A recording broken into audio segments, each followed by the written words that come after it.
Elias stood at the edge of his world, a glass-walled sanctuary perched 40 stories above the concrete veins of the city. From here, the world looked like a silent, glowing map, one he had spent 40 years trying to conquer. Every inch of his penthouse was a testament to that conquest. The air was filtered to a surgical purity, the temperature adjusted to a perfect, unchanging degree, and the floors were made of a rare white marble that reflected the moonlight like a frozen lake. To anyone else, it was the pinnacle of success. To Elias, it was a fortress built against the memories of a ghost. He remembered the smell of damp hallways and the hollow sound of an empty refrigerator in the cramped apartment where he grew up. Back then, scarcity wasn't just a concept. It was a physical weight, a constant reminder that the world could take everything away in a heartbeat. He had promised himself that he would never be vulnerable again. He would surround himself with things so heavy, so permanent, and so expensive that no storm could ever blow them away. He believed that if he owned enough, he would finally be safe from the biting wind of his own history. However, the irony was that the very shield he had built was beginning to crack, not from outside forces, but from the relentless pursuit of perfection required to keep it polished. His mornings didn't start with inspiration or rest. They began with a series of digital notifications. The smart home system demanded a software update to keep the climate control from failing. The security company needed a new biometric confirmation for the vault. The insurance agent had sent over a 20-page rider for the new Italian sculpture in the foyer, requiring updated photographs and humidity logs. Elias found himself walking through his own home on tiptoes, his eyes scanning for the slightest imperfection. A microscopic scratch on the rosewood dining table felt like a wound on his own skin. He realized, with a growing sense of dread, that he no longer lived in a home. He lived in a private museum where he was the only curator, the only security guard, and the only person paying for the privilege of dusting the exhibits. Before we continue, subscribe to the channel and tell us in the comments where you are watching from. This realization gnawed at him during the late-night hours when the city lights flickered below like distant, unreachable stars, and the shadows stretched across his polished floors. He was a high-priced caretaker for a collection of objects that could never love him back. The weight of maintenance was becoming a silent, invisible tax on his soul. Every item he owned demanded a piece of his attention, a slice of his time, and a portion of his mental energy. He was no longer the master of his domain. He was its servant. The anxiety was a low hum in the background of his life, a constant fear that one small failure in the systems he relied upon would cause his entire reality to crumble. He had traded his freedom for the illusion of security, and the interest on that trade was starting to come due. He felt the crushing responsibility of protecting his empire, an empire of glass and metal that seemed more fragile by the second. In the center of the living room sat a rare 18th-century French clock, an intricate masterpiece of brass and gears that cost more than most suburban houses. It was the heartbeat of the penthouse. Its steady, rhythmic ticking provided a sense of mathematical order to his increasingly chaotic internal world. But one Tuesday evening, as the sun dipped behind the skyline, the ticking stopped. The silence that followed was deafening. Elias approached the clock, his breath hitching in his chest. He touched the cold glass, waiting for the pendulum to swing, but it remained motionless. A sudden, irrational wave of panic washed over him. If this perfect machine could fail, everything else could too.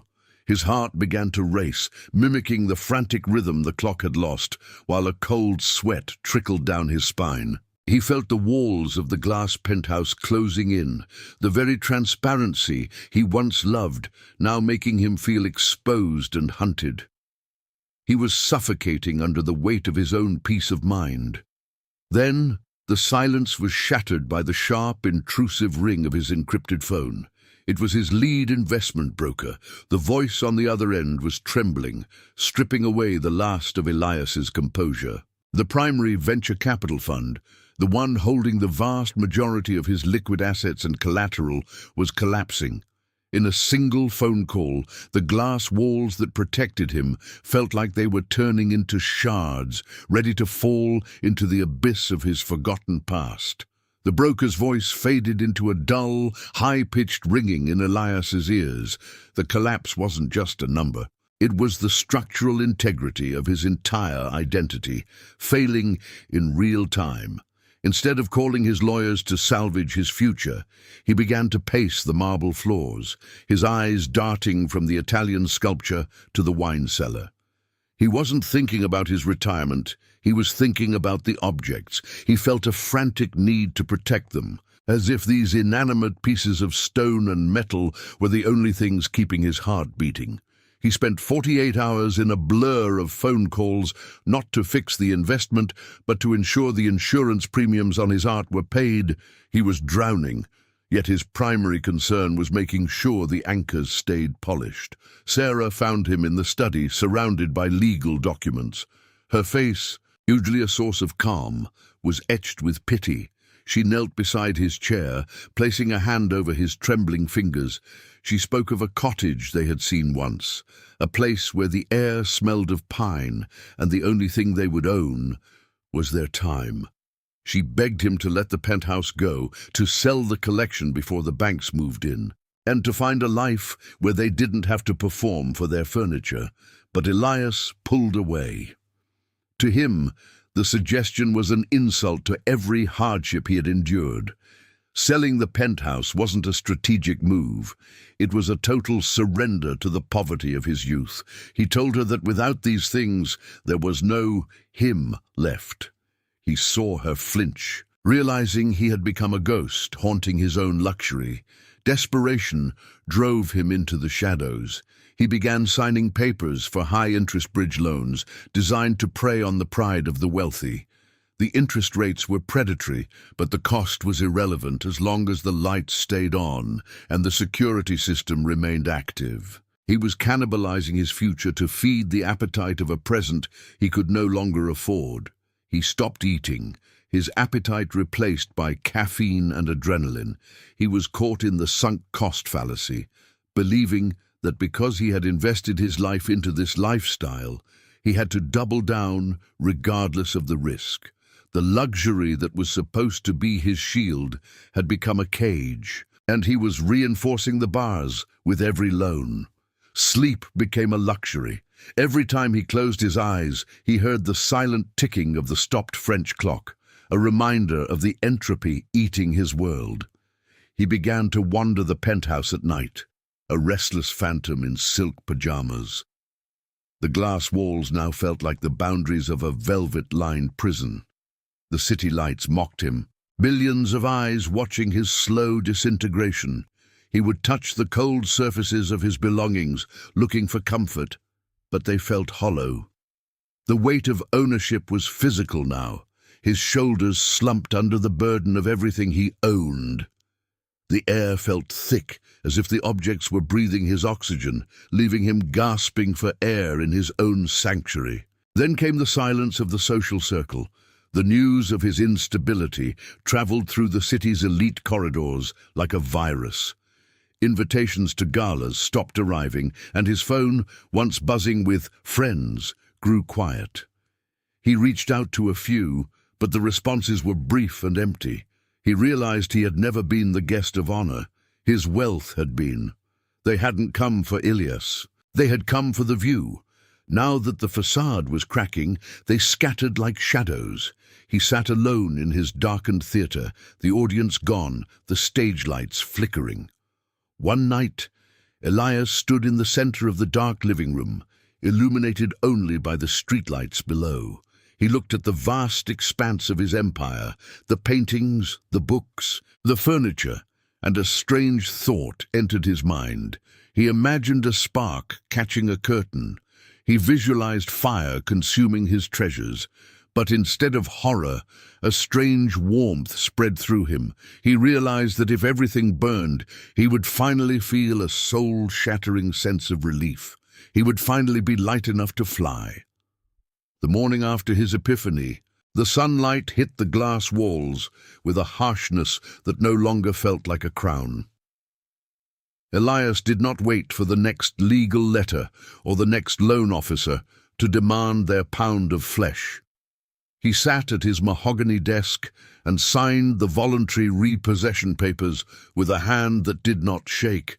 It was a total surrender, a white flag over the ruins of his ambition, yet as the ink dried, an electric surge of adrenaline replaced the leaden dread in his chest. For the first time in decades, he was no longer a commander defending a fortress. He was a prisoner opening the gates. The terror of losing his identity was there, but it was overshadowed by a reckless sense of possibility. He called the bank, his voice steady, and surrendered the keys. What followed was a ritualistic dismantling of his existence.